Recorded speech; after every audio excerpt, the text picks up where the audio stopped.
በአፍሪካ የአገልግሎት ዘርፍ በተለይም የመንግስት አገልግሎት በርካታ ዓመታትን የተሻገሩ ፈተናዎች ያሉበት ዘርፍ ነው። ዘርፉን ለማዘመንና የተቀላጠፈ አገልግሎት ለመስጠትም የሀገሪቱ ሀገራት በጋራ መምከርና የመፍትሄ ሀሳቦችን ማመላከትን ጨምሮ በርካታ ተግባራትን እያከናወኑ ይገኛል። በየሁለት ዓመቱ የሚካሄደው የአፍሪካ ፐብሊክ ሰርቪስ ኮንፈረንስ 10ኛው ዙር በአዲስ አበባ እየተካሄደ ይገኛል። የመንግስት አገልግሎት የሚሰጡ ተቋማት ህዝብና መንግስት የሚገናኙባቸው ወሳኝና የመጀመሪያው መድረኮች ናቸው ያሉት የኢፌዴሪ ምክትል ጠቅላይ ሚኒስትር አቶ ተመስገን ጥሩነህ ኢትዮጵያ የመንግስት አገልግሎትን ለማዘመንና ቀልጣፋ ለማድረግ ሰፊ ለውጥ ስራ እያከናወነች ስለመሆኑ ተናግሯል። In Ethiopia, we are taking actions.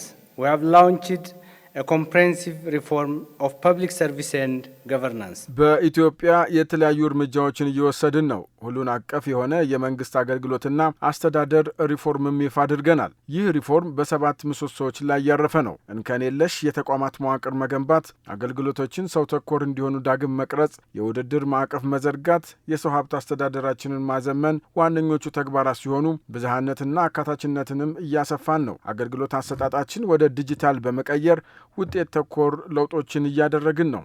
Delivery. We are managing reforms with results in mind.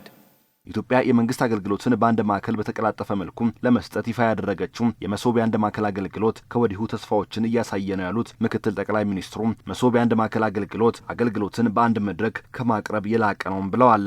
At the heart of our reform in the one-stop shop model, a model that brings government የአንድ ማዕከል አገልግሎት ደግሞ የሪፎርሞቻችን መሰረት ነው። ይህ ሞዴል መንግስት ዜጎችን እንዲቀርብ የሚያግዝ ነው። በተለያዩ የኦንላይን መድረኮች፣ በሞባይል መተግበሪያዎች እንዲሁም በተገነቡ የአገልግሎት መስጫ ማዕከላት የሚሰራና የማህበረሰብን ተሳትፎ የሚያሳድግ ነው። ይህ ስራችን ከወዲሁ ለውጥ እያመጣ ነው። ሰዎች ፈጣን አገልግሎት እያገኙ ነው። ዜጎች ክብር ባለው መንገድ እየተስተናገዱም ነው። እንቅፋቶች እየተወገዱም ነው።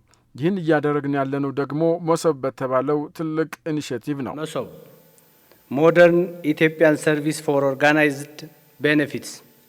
መሶብ ኢዝ ሞር ዛን ኤ ፕላትፎርም። የኢትዮጵያን የመንግስት አገልግሎት ዘርፍ ይበልጥ ለማቀላጠፍ ቴክኖሎጂን እንደ ዋነኛ መሳሪያ እየተጠቀምን ነው ያሉት ደግሞ የኢፌዴሪ ሲቪል ሰርቪስ ኮሚሽን ኮሚሽነር ዶክተር መኩሪያ ኃይሌ ናቸው። ዲጂታል ኢኖቬሽን ኢዝ ፓወሪንግ ኢትዮጵያስ ፐብሊክ ሴክተር ሪፎርም። የዲጂታል ፈጠራዎች የኢትዮጵያ መንግስትን አገልግሎት ዘርፍ ሪፎርም እያጎለበቱ ነው። በቀላሉ ገቢራዊ በሚሆኑ የቁርኝት መድረኮች፣ ኤሌክትሮኒክስ የአስተዳደር መሳሪያዎች እና የመረጃ ግልጽነት ደግሞ ዘርፉን እያጎለበቱ ያሉ መንገዶች ናቸው። በሁሉም የሪፎርም ደረጃዎች ቅልጥፍናና ተጠያቂነትን እያሰፈን ነው። አጂሊቲ አካውንታቢሊቲ አት ኤቭሪ ሌቭል ኦፍ ዘ ሪፎርም።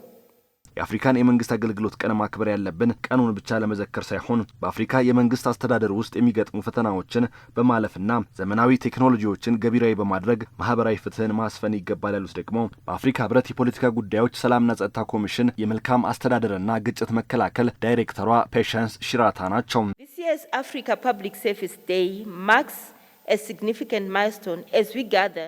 የዚህ ዓመት የአፍሪካ የመንግስት አገልግሎት ቀን ሰራተኞቹን የምናስብበት ብቻ መሆን የለበትም። በመንግስት የአስተዳደር ስርዓታችን ውስጥ የሚገጥሙንን ፈተናዎች የምንጋፈጥበት መሆን ይኖርበታል። ተቋማቶቻችንን ለማዘመን የአገልግሎት አቅርቦት ክፍተትን ለማጥበብና በአፍሪካ የተፈጸመው ታሪካዊ ኢፍትሐዊነትን ለመካስ አፋጣኝና ወሳኝ እርምጃ መውሰድም ይኖርብናል። Africa's historical injustices.